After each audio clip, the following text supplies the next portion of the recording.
कि शेर का बच्चा शेर होता है, गीदड़ गीदड़ को पैदा करता है, आम के पेड़ में आम पैदा होता है, इमली के पेड़ में इमली होता है। इसलिए अगर हम सही मायने में बौद्ध हैं, बाबा साहब के अनुयायी हैं, तो हमारा बच्चा, हमारी संतान, हमारी पीढ़ी बौद्ध होनी चाहिए, बाबा साहब का अनुयायी होना चाहिए। आज उत्तर प्रदेश के जिला बस्ती में हूँ और बस्ती का ये हरैया तहसील है, बहुत फेमस जगह है।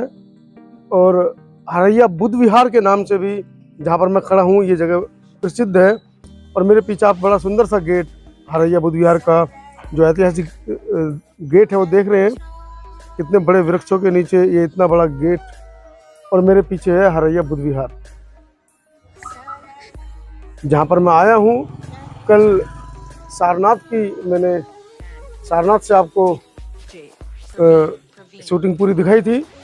आज मैं हरैया बस्ती पहुंचा हूं। कल आपको श्रावस्ती से शूटिंग दिखाऊंगा।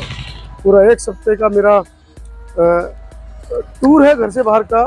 मेरे पीछे जो आप फोटो देख रहे हैं, ये फोटो है निर्वाण प्राप्त श्रीदेव RV तीर्थन जी का, जो इस बुद्ध विहार के संचालक बड़े लंबे समय से रहे हैं। आज इनकी एक बड़ी सुंदर सी प्रतिमा अंदर लगाई गई है, उसका भी उद्घाटन होना है, उसका अनावरण होना है। कार्यालय समाज सुधार प्रकाशन, डॉक्टर अंबेडकर समाज सुधार पुस्तकालय एवं वाचनालय हरैया बस्ती। केंद्रीय कार्यालय है अखिल भारतीय बाबा साहब डॉक्टर अंबेडकर समाज सुधार समिति, जो इसको संभालती है। और बुद्ध विहार का नाम है डॉक्टर अंबेडकर बुद्ध विहार। और इसकी स्थापना मैं आपको दिखा दूं। डॉक्टर अंबेडकर बुद्ध विहार का शिलान्यास परम पूज्य अंग महापंडित महाशिविर ज्ञानेश्वर जी, जो हमारे बौद्ध भिक्षु हैं, कुशीनगर के करकमलों हुआ। और आज ये खुशी की बात है कि इस अवसर पर ललित सिंह यादव जी वो भी कानपुर से यहाँ पर उपस्थित थे।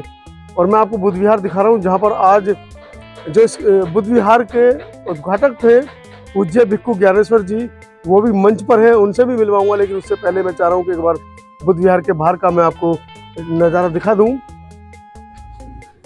आप देख रहे हैं कितने स्पष्ट शब्दों में एक चेतावनी यहाँ पर लिखी है। आवश्यक निर्देश, कृपया धार्मिक मर्यादाओं का पालन करें, वाहन से नीचे उतरकर ही गेट के अंदर प्रवेश करें। कोई व्यक्ति वाहन पर बैठकर, मोटरसाइकिल पर बैठकर सीधा अंदर नहीं जा सकता है। बुद्ध विहार निर्माण के लिए 5 विश्वा भूमि मुरादपुरी के ग्राम प्रधान बाबू रामकिशन भूषण सिंह द्वारा यहाँ दी गई थी, जिनके सहयोग से बुद्ध विहार बना है। आज दिल्ली से पहुंचा हूँ और बड़ा ऐतिहासिक दिन है। पूज्य भिक्षु जिन्होंने इस बुद्ध विहार का, ऐतिहासिक बुद्ध विहार का उद्घाटन किया था, वो आज यहाँ मौजूद है। लेकिन उससे पहले मैं आपको एक बार पुनः दिखा रहा हूँ। जब भी मैं किसी कार्यक्रम की रिपोर्टिंग के लिए जाता हूँ तो आपको दिखाता हूँ। अरे यार इसको तो मैं आपको दिखाता हूँ कि जहाँ कहीं भी हमारे किताब और बिल्ले बेचने वाले भाई हो, इनसे कुछ न कुछ जरूर खरीदिए, क्योंकि जो साहित्य इनके पास मिलता है वो पूरे देश में किसी भी लाइब्रेरी पर आपको नहीं मिलता है। तो इनसे कुछ न कुछ जरूर खरीदिएगा। ये वो अम्बेडकरी साहित्य है जो आपको पूरे देश के किसी भी बुद्ध विहार में मिल जाएगा। लेकिन ये पाठ्यक्रम जो लेकर बेचते हैं, ये पाठ्यक्रम आपको देश की किसी भी लाइब्रेरी में नहीं मिलेगा।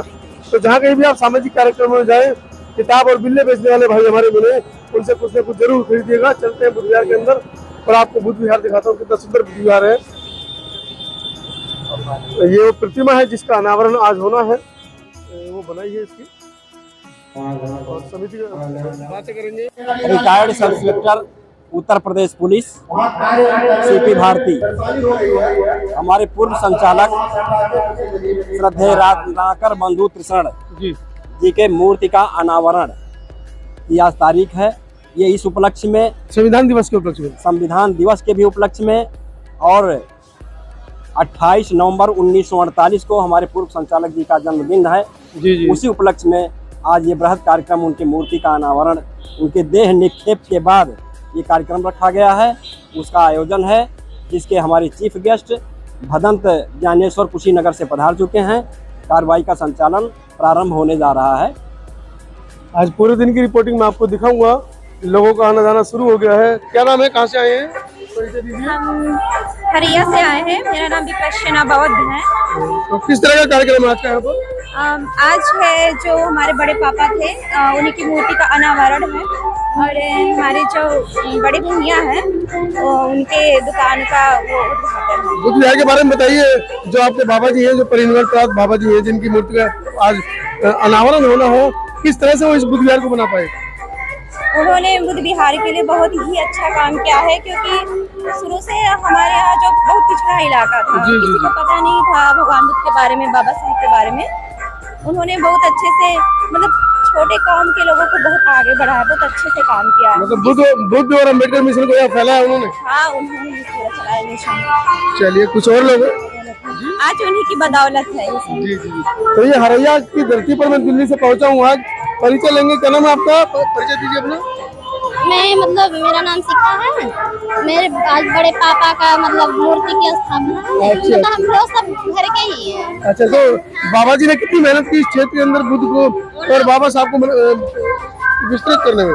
वो हमारे बड़े पापा बहुत ज्यादा मेहनत किए। उन्हीं की वजह से हमारा गांव, मतलब हम लोग भी शिक्षित हुए हैं और लोग दिन रात मेहनत करते हैं। चलिए, ठीक है।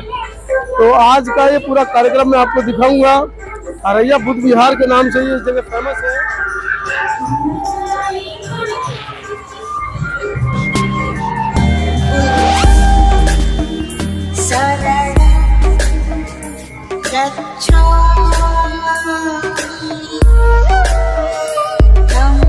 बुद्ध विहार के अंदर मैं आपको लेकर चल रहा हूँ। अपने आप में बहुत ही ऐतिहासिक बुद्ध विहार है और सुंदरता मैं आपको बयान नहीं कर सकता हूँ। इतना सुंदर बुद्ध विहार मैंने तो अभी तक कहीं नहीं देखा है। कमेंट सेक्शन में बताएं कि इससे पहले इतना सुंदर और साफ बुद्ध विहार आपने कहीं देखा है तो मुझे बताइएगा। और बाबा साहब की प्रतिमा जबरदस्त, बाबा साहब की आदमकद प्रतिमा बुद्ध विहार के अंदर रखी हुई है।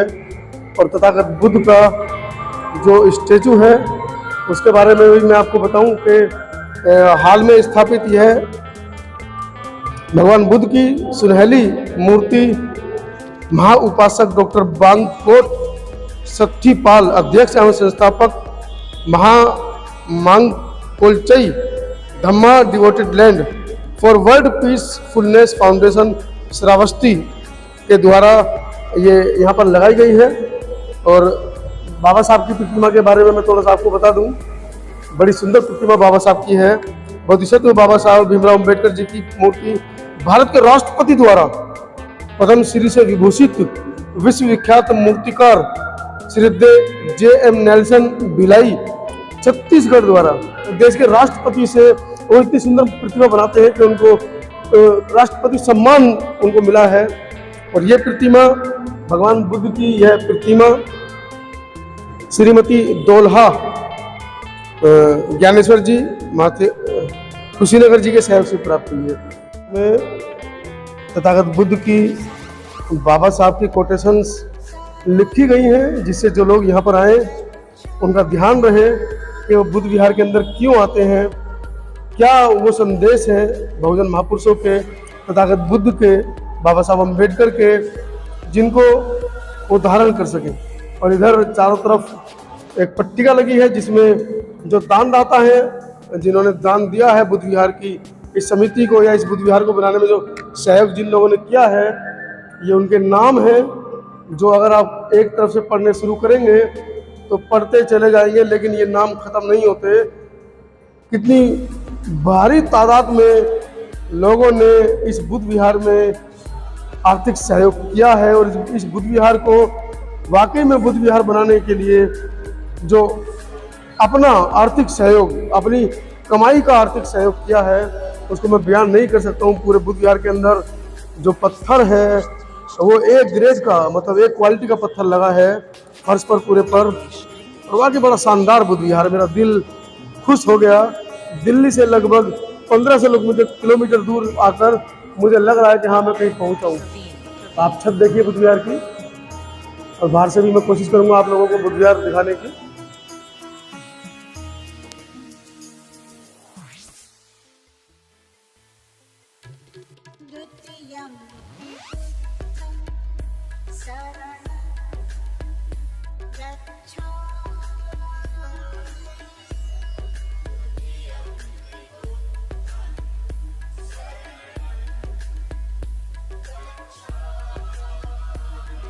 पूर्णिमा है मेरे साथ, और आज जैसा कि मैंने आपको दिखाया, हरैया बुद्ध विहार के अंदर परिनिर्वाण प्राप्त बड़े बाबूजी की प्रतिमा का अनावरण है, और कुशीनगर से पूज्य भिक्खु ज्ञानेश्वर जी पधार चुके हैं।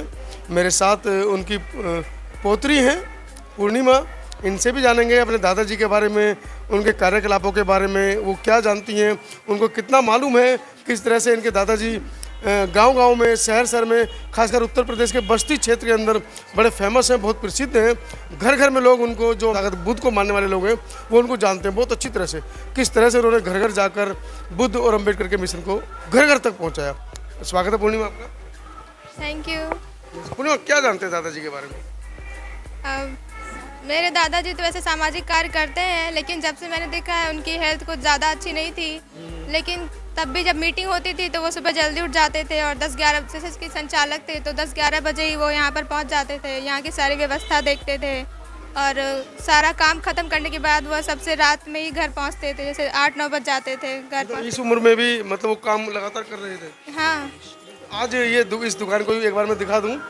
उनकी प्रतिमा के अनावरण के साथ साथ आज महिला सशक्तिकरण को लेकर महिलाओं के वस्त्र, महिलाओं की साड़ियाँ, महिलाओं के सूट और कॉस्मेटिक का सामान भी है यहाँ पर। इसकी दुकान का भी आज उद्घाटन होना है। आप देख रहे हैं सुंदर से गुब्बारे तो लगे। वैसे तो जा के नहीं, लेकिन जैसे कि शाखा जहाँ की है वहाँ मीटिंग होता था तो वो हर जगह जाते थे मीटिंग में भी, जैसे मतलब शाखा वो अभी भी लगा रहे थे। हाँ, शाखा में भी जाते थे मीटिंग में, कोई भी मीटिंग छोड़ते नहीं थे वो। तो एक कैडर की बात आती है बीच में निकलकर के शाखा लगाना। हम शाखा जब लगाने की बात करते हैं तो हमारा दिमाग दूसरी तरफ चला जाता है कि आरएसएस की शाखाएं लगती हैं। आरएसएस की नहीं, ये जो प्रचलन है शाखा लगाने का, ये तथागत बुद्ध ने शुरू किया था। तथागत बुद्ध के 5 अनुयायी, जिनको उन्होंने सारनाथ में अपना धम्म ज्ञान दिया पहले, उन 5 ने जगह जगह जाकर शाखाएं लगाई। इस तरह से पूरे विश्व के अंदर पैदल चल चल कर बुद्ध धर्म का रोपण हुआ, बुद्ध धर्म का विकास हुआ। ये वही पद्धति है जो आज भी हमारे लोग कर रहे हैं, लेकिन ये बड़ी क्षति भी है कि दादाजी हमारे बीच में अब नहीं है। और लोगों से बातें करेंगे और ज़्यादा से ज़्यादा जानकारी उनके बारे में इकट्ठा करेंगे। धन्यवाद।